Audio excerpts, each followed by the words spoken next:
Hi, hello everyone. To the members of the Media Educators of Mindanao, headed by Ms. Jill Palarca, ma'am. To our esteemed facilitators from the Cerebro. And of course, to all our dedicated speakers and participants today, good afternoon. Welcome to the fifth session of our webinar on digital citizenship, integration in the classroom. I am Mary Jane B. Dypiangco, a PE instructor at the Camarines Norte State College here in Daet, Camarines Norte, Region 5, Bicol. I am thrilled to share with you the fifth digital citizenship competency developed by the International Society for Technology in Education. It is being balanced. So I am balanced. This session will focus on being balanced and making informed decisions on how to prioritize our time and our online and offline activities. With focus on achieving a balance between online and offline activities to promote physical health and well being. I hope you are excited as I am as we delve into the critical topic of preparing ourselves and our students to thrive in the digital age while nurturing our overall well being. Now, here is our outline of what we will take up in this session. So, first, we will look into your digital energy check. Okay? Kumusta po kaya kayo today? I hope you are still feeling good. So I hope so. Then we'll walk through time and energy management in the digital age. So ayon, time is really precious, every second of it. So are we using it productively? Do we use our energy efficiently every day? Then we will be discussing some practical strategies to achieve balance of offline and online activities.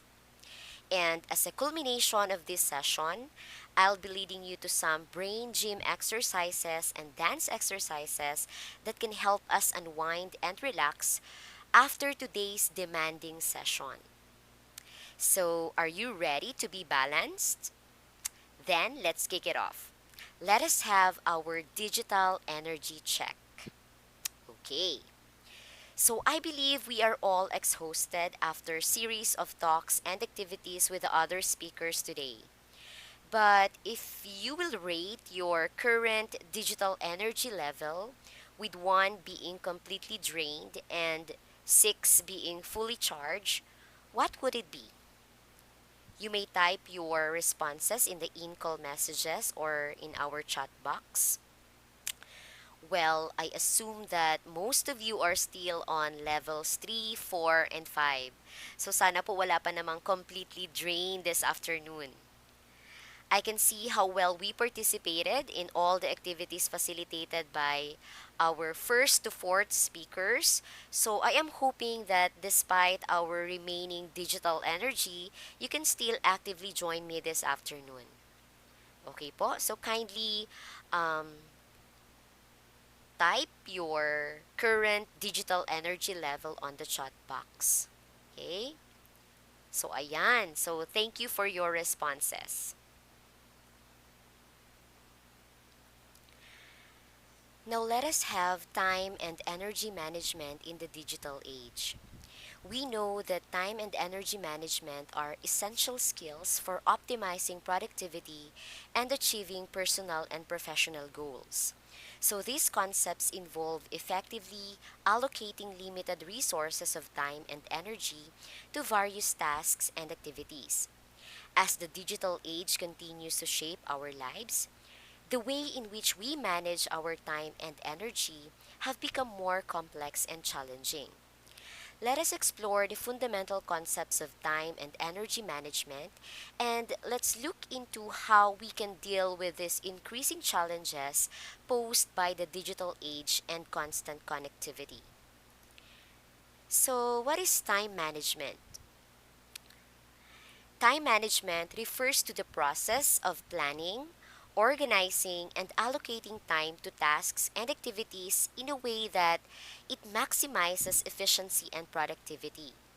It involves setting priorities, creating schedules, and making conscious decisions about how to spend our time. Effective time management leads to a sense of accomplishment, reduced stress, and a better work-life balance.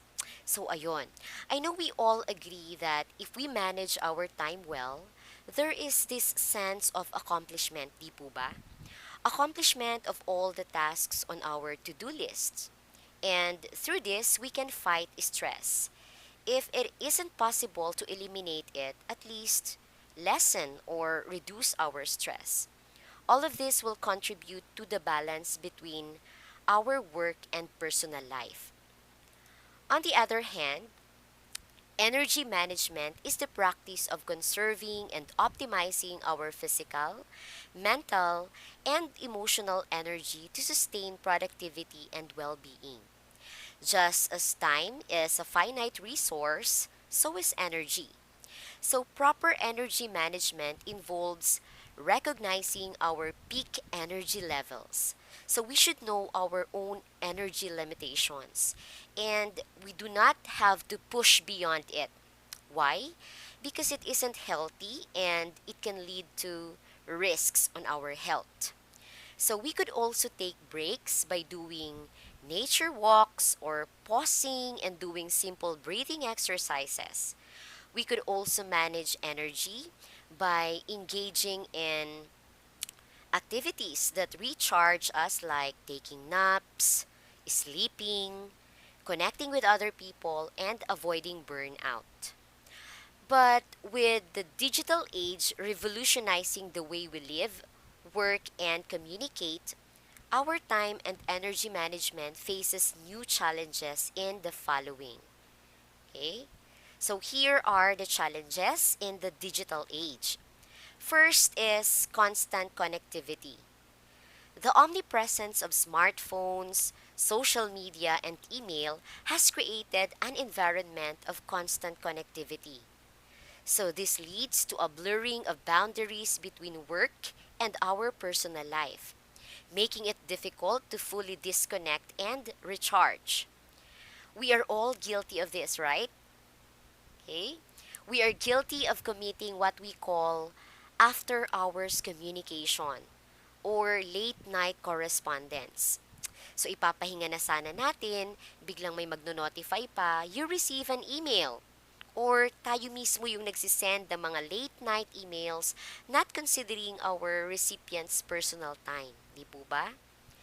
Then another challenge is what we call the information overload.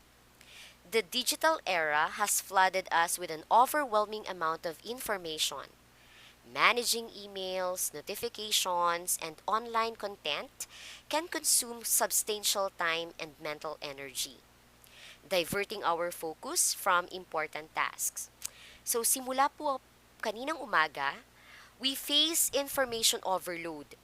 But it's good that our speakers were able to manage effective information dissemination. Okay? So the third challenge is what we call multitasking.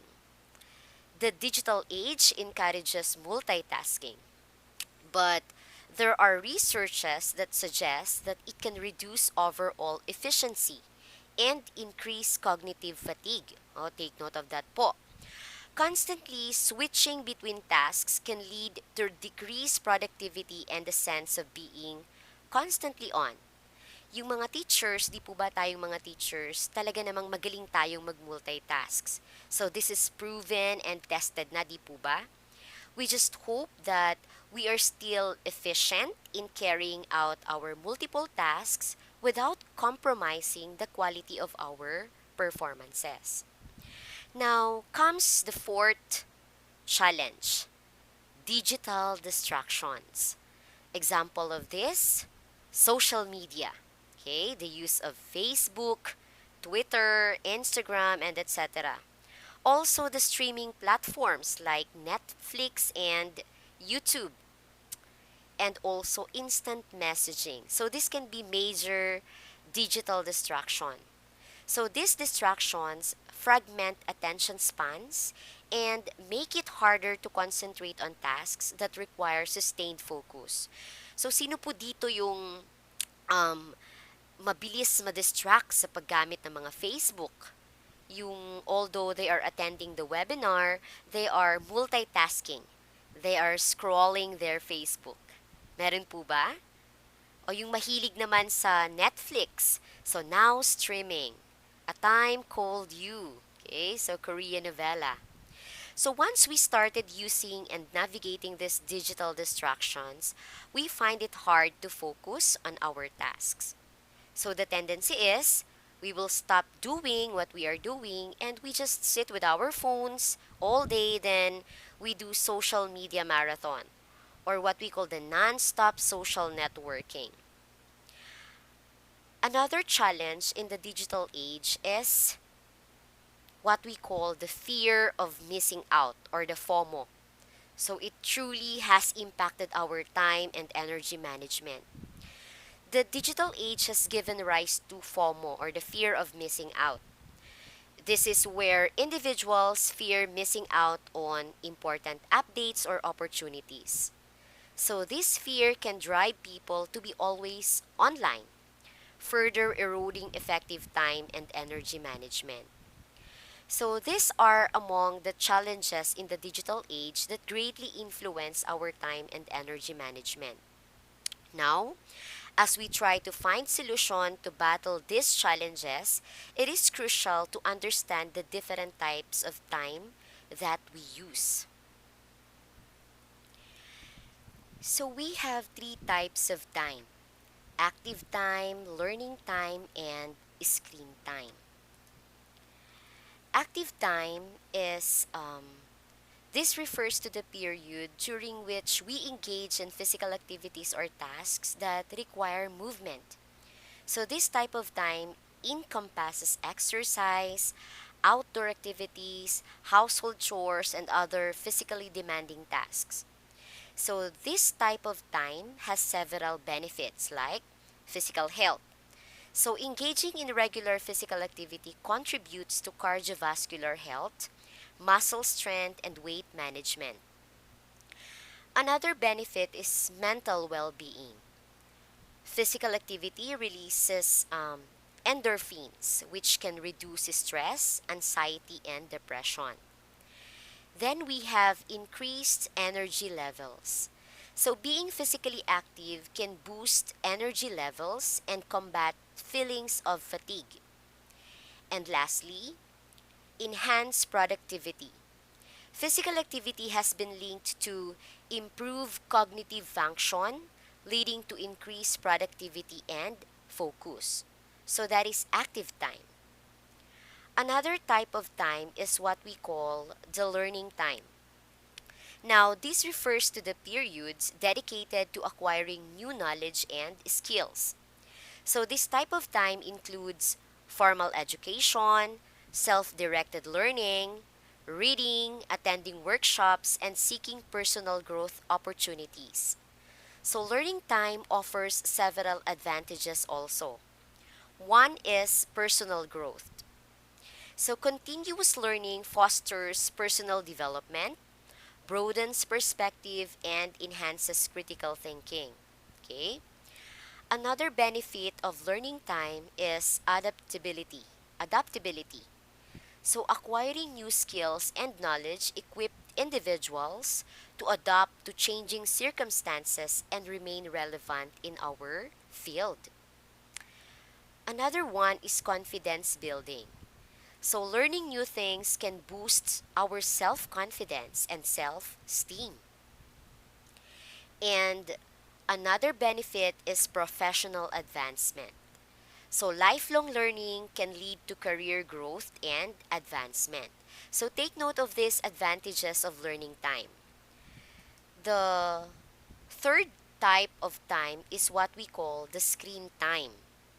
Now, screen time refers to the time spent using electronic devices with screens such as smartphones, computers, tablets, and televisions. So, while screens have become integral in modern life, Excessive screen time can have negative effects. So the following are the negative effects of screen time. First is sedentary lifestyle. Prolonged screen time often leads to sedentary lifestyle, contributing to various health issues including obesity. Then we also have eye strain. Extended screen exposure can lead to digital eye strain and related discomfort. Social impact. So, excessive screen time might lead to reduced face to face social interactions and potential feelings of isolation. So, ito uso po ito nung panahon ng pandemic. Ano po, yung social impact of excessive screen time. Then we have productivity loss. Now, in here, uncontrolled screen time can lead to distractions and reduce productivity in work and daily tasks. Now, the key to maximizing the benefits of these different types of time is finding a balance that suits individual lifestyle and goals. We can achieve that balance through prioritizing physical activity and establishing limit on screen time to prevent excessive usage and its associated negative effects. Okay? So let's prioritize undergoing physical activity over excessive use of or excessive exposure to screen time. Now, in the digital age, we also have what we call divided time. Okay? Ayan. So, divided time for online versus offline activities. When these two intertwine, managing time effectively becomes more challenging. Okay? Achieving a balance between online and offline activities has become essential for maintaining physical health and overall well being. As our lives increasingly revolve around screens and digital devices, it is crucial to strike a harmonious equilibrium between the virtual and the real world. So, this delicate balance not only impacts our physical health but also plays a significant role in shaping our mental and emotional states. Now, the question is, how can we achieve balance between our online and offline activities? Okay, sa tingin nyo po, how can we achieve balance? Okay? Now, here are some practical strategies to help us navigate the digital landscape while nurturing our physical health and overall well being. So, first, on the practical strategies that I can share with you is what we call making plans. Okay? So, we can use our online time to deliberately block off or schedule offline time doing our favorite activities. Become more conscious with how we use our time, and block off specific blocks or chunks of our day to spend time doing what we love in the offline world.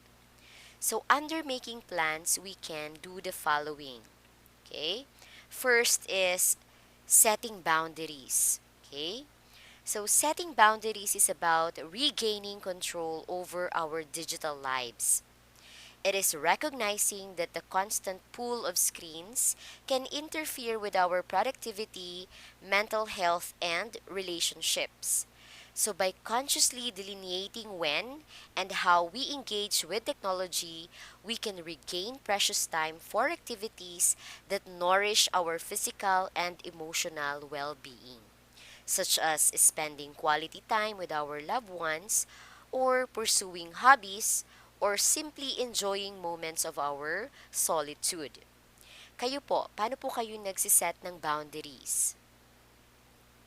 If you are a government employee wherein you work from 8 in the morning to 5 in the afternoon, after 5, no more work. Okay? Is that how you set your boundaries? So after 5, you will now stop your online engagement and you will now focus on spending quality time with your family. So that's a good strategy in balancing our time, setting boundaries. Okay? Then, another practical strategy under making plans is active me time and family time. So, family time is a vital component of maintaining a healthy balance between online and offline activities in today's digital age. It not only fosters stronger family bonds, but also provides a structured and enjoyable way to disconnect from screen. So imagine, whole day na tayo sa ating work, then we engage in various online activities while at work, then it is good that sometimes or after working, we now dedicate the rest of our time for family time. Okay? Kasi sila lang yung nakakasama natin. Our bond becomes stronger with the rest of the family members when we spend our precious time with them. Di po ba? Okay? Yung may mga anak na po dyan, di po ba? When we are at work, okay, we always think about our children. Then, kapag nasa bahay naman tayo, when we are taking care of our children, yun naman yung kabaliktaran, we think about our work. But spending quality time with our family, especially with our children, is incomparable. Okay? Wala pong makakapantay sa oras na inilalaan natin para sa ating mga pamilya. So that's one way for us to balance our time. Engaging in or dedicating time for our family or for ourselves, yung ating active me time. Okay? So here sa active me time, we can we can go to the mall ourselves, so tayo lang, we spend our time alone, we read books, okay? Malayo tayo sa mga hassles, sa mga responsibilities, okay? So, it can help us enhance our self-esteem also and our productivity. Okay po? Then, aside from setting boundaries and dedicating time for our family, under making plans, we also have what we call the use of physical activity log. Are you familiar with physical activity log? Okay. So this is common among physical education teachers and enthusiasts. Okay. So we can use the PA log. So in here, you will engage in physical activity and keep a record of your participation to monitor your fitness levels. So actually, according to the World Health Organization, in their guidelines on physical activity and sedentary behavior, for adults like us, it is recommended to engage in at least 150 to 300 minutes of moderate intensity aerobic physical activity, or at least 75 to 150 minutes of vigorous intensity aerobic physical activity. Okay? So tayo pong mga adults, it is recommended that we limit the amount of time we spent being sedentary o yung paggamit natin ng mga gadgets, mga online tools. But rather, we are encouraged to engage in physical activities. So, pwedeng mga dance exercises, mga physical exercises, okay? Because it is crucial in our health. Okay po? It is, we should replace with more physical activity of any intensity our sedentary lifestyle. Okay po? Ako, being a PE instructor, I task my students to have their PA log. So actually weekly, in order for me to help them balance their offline and online activities, I ask them to do PA log or physical activity log. Wherein weekly, magi-engage po sila sa iba't ibang mga physical activities, okay, from light to moderate to vigorous physical activities, and they will as well assess their habits, their stress, yung kanilang pagtulog, yung kanilang satisfaction, yung kanilang pagkain. Now, it is a way for them to monitor their fitness levels, okay? And I am targeting two birds in one shot. Aside from I am giving them a performance in physical education, particularly the movement education subject, I am also helping them to develop physical fitness. Okay po? So, the use of physical activity log. Another practical strategy under making plans is exploring other hobbies. So we could also make plans of exploring other hobbies.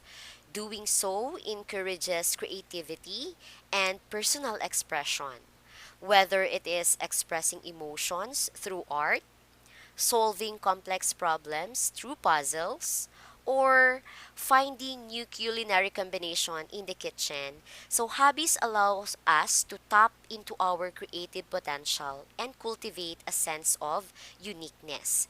So aside from the mentioned other hobbies, we could also explore gardening. Yung mahilig sa gardening. Okay? Um, Hobbies related to sports. Yung mahilig sa sports, we could explore different team sports, individual sports, and etc.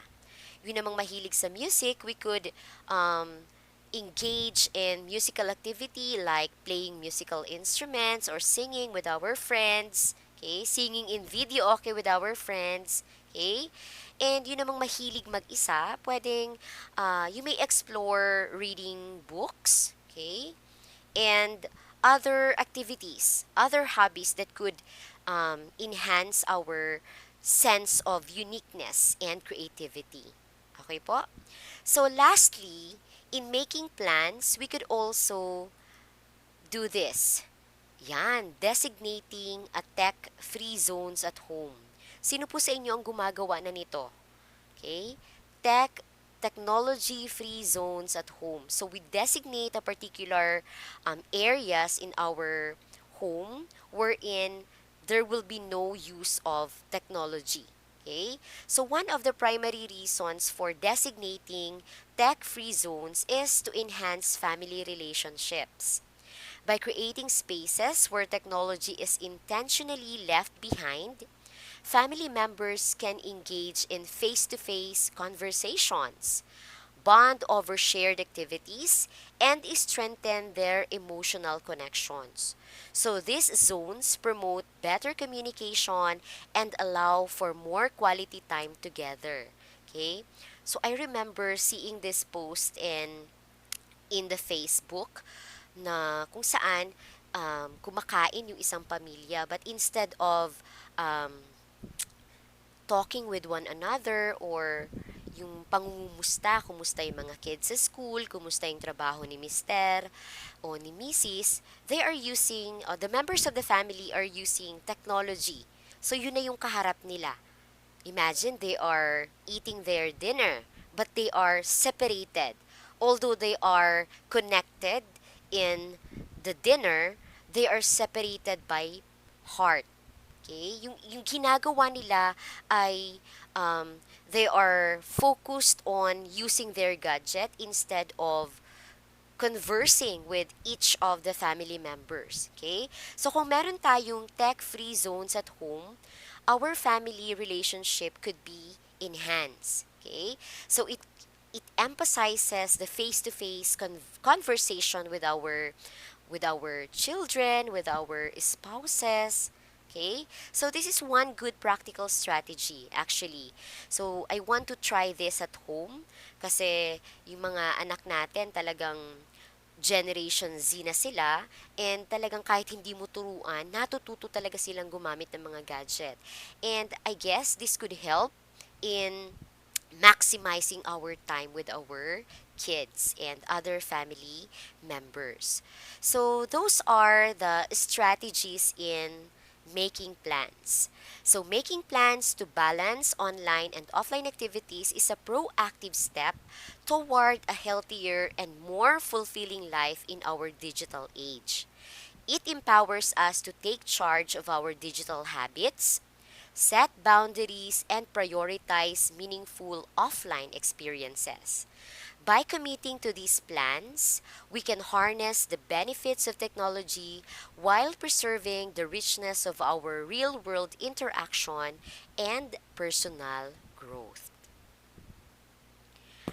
The second practical strategy that I can share with you is setting timers. Okay? So, setting screen limit timers or ending device use after a predetermined period of time can ensure that you are strategic and purposeful in making that offline time a priority in your life.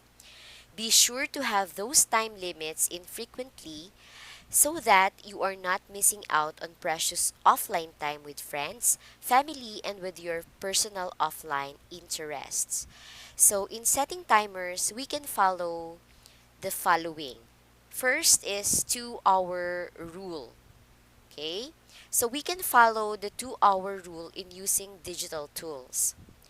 Now, in here, after every 2 hours, we can pause, take a nature walk, and breathe in fresh air outside. So, this can help refresh our eyes and minds in whatever business we are doing online. Another effective strategy is the use of what we call the Android digital well-being tools. So these tools give you a daily view of how often you check your phone and how frequently you use different applications. So you can then set limits with daily app timers and unplug at night with features like bedtime mode. So, are you aware about this tool on your Android devices? Okay, ito pong digital well-being tool. If not, this is the best time to tap on the settings and visit digital well-being tool. Okay? Last in setting timer is the do not disturb mode. So, setting the do not disturb mode is somehow similar to the digital well-being tool. This feature, available on most smartphones and devices, enables you to limit digital distractions during specific periods, allowing you to focus on real life interactions, relaxations, or other offline pursuits. So, these setting timers strategies are practical and effective strategies for achieving a healthier balance between online and offline activities. It empowers us to take control of our screen time, improve productivity, and create structured routines that prioritize offline experience. Last but not the least on the list of the practical strategy is unplugging purposely or purposely unplugging. So, the best way to ensure that you are staying offline is to place your device to rest away from you, even another full room or more away from you. If you purposely place your device in another location, it will be way less tempting to pick back up and keep going. The further you can separate yourself from the device or devices, the more successful you will be with staying unplugged. An example for purposely unplugging is what we call the digital detox or the digital Sabbath. It is deliberately and temporary breaking from the constant use of digital devices and online platforms. It's a conscious effort to disconnect from smartphones, computers, and the internet to reclaim one's time, mental well being, and real world connections. During a digital detox, individuals often engage in offline activities such as reading, outdoor pursuits, face to face interactions, or simply enjoying solitude without the distractions of screens and notifications. This practice helps reduce screen addiction, alleviate stress, improve focus, and encourage a healthier balance between the digital and physical aspects of life. In digital detox, you may explore the nature. Okay? You may visit the province. You may go on a trip out of town or somewhere without internet connection. In that way, you can really work on a digital Sabbath away from your digital gadgets and online tools and application. Now, if you will be asked, kaya po bang gawin yung mga strategies na mga nabanggit? So can we follow some, if not all, of the practical strategies? So it is crucial to note that the use of these practical strategies to balance online and offline activities is paramount in our increasingly digitalized world. So these strategies empower us to regain control over our digital lives, enhance our overall well-being, and foster healthier relationship with technology. By implementing a combination of these strategies, we can create a holistic approach to achieving balance in our daily lives. Now we come to the conclusion of our session this afternoon. Let us all remember that in the digital age, mastering time and energy management is more crucial than ever. The constant connectivity and digital distractions challenge our ability to allocate time wisely and conserve energy effectively. Developing strategies to set boundaries, manage digital consumption, and prioritize tasks will be essential for maintaining productivity, well being, and a healthy work life balance in today's fast paced world. Moreover, achieving a balance between our online and offline lives is a personal journey. It requires self awareness, discipline, and a commitment to prioritizing our physical health and well being. By implementing the practical strategies, we can harness the benefits of the digital age while safeguarding our health and ensuring a fulfilling life both online and offline. So, thank you everyone for staying with me until the very end of our session. I hope that you have your key takeaways in terms of achieving balance between your online and offline activities. So, thank you once again, and let us now shed our worries, groove to the beat, and dim the noise as I give you our closing activity we call Brain Gym and Dance Exercises. So, once again, thank you and good day.